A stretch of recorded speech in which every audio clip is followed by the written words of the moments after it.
semuanya, perkenalkan nama saya Farida Tusadiah dengan NIM 10520007 dari Fakultas Syariah, Prodi Ilmu Pemerintahan, Lokal IP 1D. Baiklah, di sini saya akan mempresentasikan sebuah PPT untuk menyelesaikan tugas akhir mata kuliah Dasar-Dasar Ilmu Sosial dengan dosen pengampu Ibu Maria Kultia, MASD. Langsung saja untuk mempersingkat waktu, agenda yang akan saya bahas pada kesempatan kali ini yaitu mengenai filsafat ilmu dan ilmu sosial, struktur dan peranan ilmu, sosiologi sebagai ilmu dan metode, manusia sebagai makhluk individu sosial dan budaya, proses sosial dan interaksi sosial, masyarakat dan kebudayaan, antropologi, ilmu politik, ilmu hukum, ilmu sejarah, ilmu ekonomi, ilmu geografi, dan psikologi.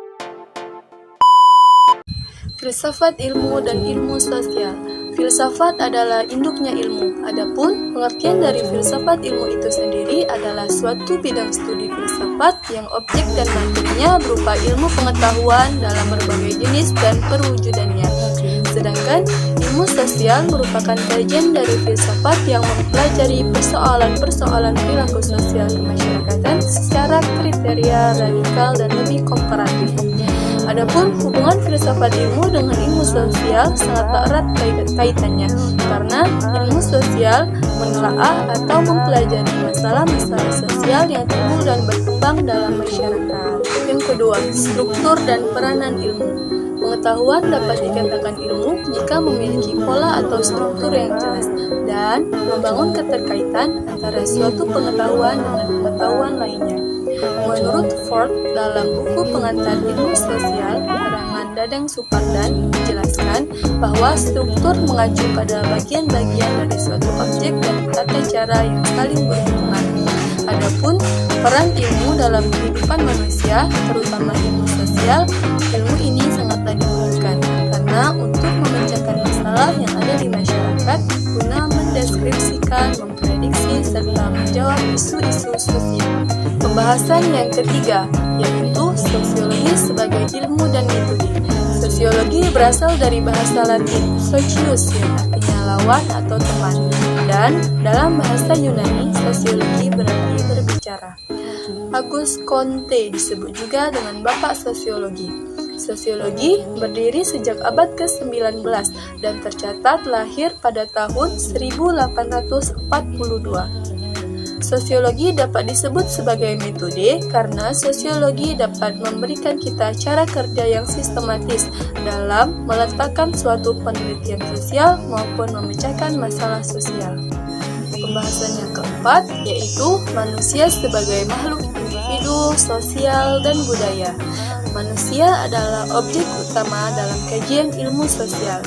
Manusia sebagai makhluk individu bertindak dan bertanggung jawab atas perbuatannya sendiri. Manusia sebagai makhluk sosial, ia harus bertindak sesuai dengan pola masyarakat dan bertanggung jawab serta mempertanggungjawabkan perbuatannya kepada masyarakat. Manusia sebagai makhluk berbudaya karena manusia memiliki akal, pikiran, dan perasaan. Proses sosial dan interaksi sosial. Apa pengertian proses sosial dan interaksi sosial? Proses sosial adalah pengaruh timbal balik antara berbagai segi kehidupan bersama. Contohnya, pengaruh mempengaruhi antara sosial dengan politik, politik dengan ekonomi, ekonomi dengan hukum, dan lain-lain. Interaksi sosial. Interaksi sosial adalah hubungan sosial yang dinamis, menyangkut hubungan antara individu, antara kelompok, maupun antara individu dengan kelompok. Bentuk-bentuk interaksi sosial sendiri ada dua, yaitu asosiatif dan disosiatif. Asosiatif meliputi comparison, akomodasi, dan asimilasi. Disosiatif meliputi comparison, kintilich, dan kontroversi. Yang keenam, masyarakat dan kebudayaannya. Objek dalam kajian ini ada dua, yaitu manusia dan masyarakat. Manusia yaitu sekelompok makhluk hidup yang terjalin karena adanya hal-hal tertentu. Yang kedua, masyarakat. Masyarakat yaitu kumpulan individu yang berada dalam satu ruang lingkup di mana akan melakukan interaksi yang cukup lama. Ciri-ciri masyarakat terbagi menjadi dua. Yang pertama, masyarakat natural. Masyarakat natural yaitu community yang ditandai dengan adanya persamaan tempat tinggal. Yang kedua yaitu masyarakat kultural. Masyarakat kultural yaitu masyarakat yang mempunyai banyak agama, bahasa, dan budaya. Kebudayaan. Kebudayaan yaitu suatu pola hidup, gaya hidup, suatu proses dari akal pikiran yang menciptakan rasa dan kasa. Wujud dari kebudayaan itu sendiri yaitu ide, aturan, nilai, norma, moral, etika, dan tindakan. Materi selanjutnya yaitu antropologi. Apa itu antropologi? Antropologi adalah ilmu tentang manusia. Kata antropologi itu sendiri berasal dari bahasa Yunani yang berarti manusia atau orang, dan logos yang berarti wacana. Atau secara etimologis, kata antropologi berarti ilmu yang mempelajari tentang manusia. Tujuan antropologi yaitu antropologi berusaha untuk mencapai pengertian mengenai manusia pada umumnya dengan mempelajari berbagai bentuk fisik, masyarakat, serta kebudayaannya. Tujuan praktis yaitu mempelajari manusia dalam masyarakat di berbagai suku bangsa demi membangun masyarakat itu sendiri.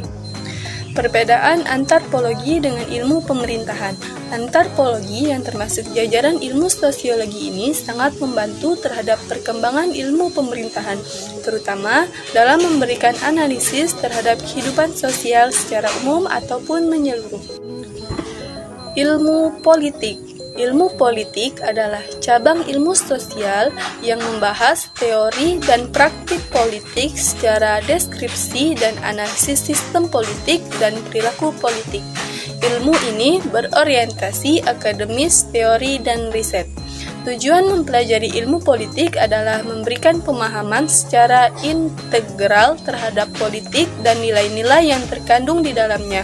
Ilmu politik bertujuan untuk mensejahterakan bangsa, mencerdaskan kehidupan bangsa, dan memelihara perdamaian dunia.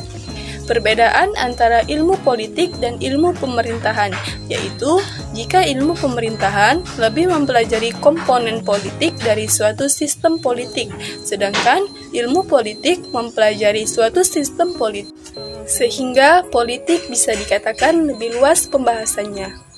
Pembahasan selanjutnya yaitu ilmu hukum. Apa itu ilmu hukum? Ilmu hukum adalah mata pelajaran yang berpusat pada praktek hukum. Ilmu hukum mencakup bidang yang luas, meliputi hak asasi manusia, hukum kepemilikan, hingga hukum perdagangan. Hukum mengatur ketertiban hidup masyarakat dengan memberikan peraturan jelas mengenai apa yang boleh atau tidak boleh dilakukan. Jenis-jenis ilmu hukum. Ada 5 jenis hukum berdasarkan sumbernya, yaitu hukum undang-undang, hukum kebiasaan, hukum traktorat, hukum jurisprudensi, dan hukum ilmu. Untuk ilmu ekonomi.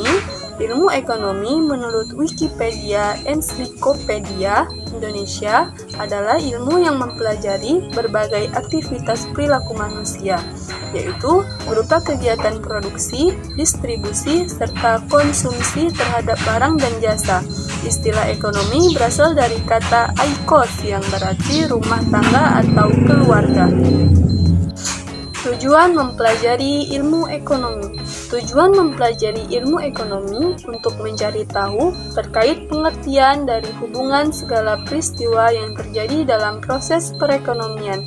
Dengan begitu, sebagai pelaku ekonomi bisa lebih bijak dalam bertindak serta beraktivitas di bidang perekonomian. Pembagian ilmu ekonomi. Ilmu ekonomi dibagi menjadi 2 subbidang, ekonomi mikro dan ekonomi makro. Perbedaan ilmu ekonomi dan ilmu pemerintahan. Hubungan antara ilmu pemerintahan dengan ilmu ekonomi adalah menimbang manfaat tentang suatu negosiasi yang bersifat menguntungkan bagi kesejahteraan masyarakat. Pembahasan di negara berkembang, bangsa menghadapi tantangan yang relatif sulit di segala bidang kehidupan, terutama di bidang ekonomi. Pembahasan selanjutnya yaitu ilmu geografi. Geografi adalah ilmu yang mempelajari segala aktivitas manusia dan alam, serta interaksi di antara keduanya melalui perspektif ruang hingga terbentuk pola ruang tertentu. Ruang lingkup ilmu geografi. Ada 4 ruang lingkup ilmu geografi, yaitu geografi umum, geografi khusus, geografi fisik, dan geografi regional. Konsep geografi. Suharyo dan Muhammad Amin menyebutkan ada 10 konsep esensial geografi, antara lain konsep lokasi, jarak, morfologi, keterjangkauan, pola, aglomerasi, nilai kegunaan, interaksi, interpredensi, diferensiasi area, serta keterkaitan ruangan. Yang terakhir yaitu psikologi. Apa itu psikologi? Psikologi adalah sebutan bagi seseorang yang mendalami ilmu psikologi. Seorang psikolog biasanya menggunakan metode psikoterapi untuk membantu pasien mengatasi masalah yang mempengaruhi kondisi mental dan kesehatannya. Tujuan psikologi. Psikologi memiliki tujuan langsung, yaitu untuk memahami individu dan kelompok dengan memperhatikan prinsip pribadi dan meneliti kasus spesifik. Seseorang yang ahli di bidang psikologi atau menjadi peneliti psikologi disebut psikolog dan dapat diklarifikasikan menjadi ilmuwan sosial, pelaku, atau kognitif. Mungkin cukup sekian presentasi dari saya. Mohon maaf apabila ada kekurangan. Saya akhiri. Wassalamualaikum warahmatullahi wabarakatuh.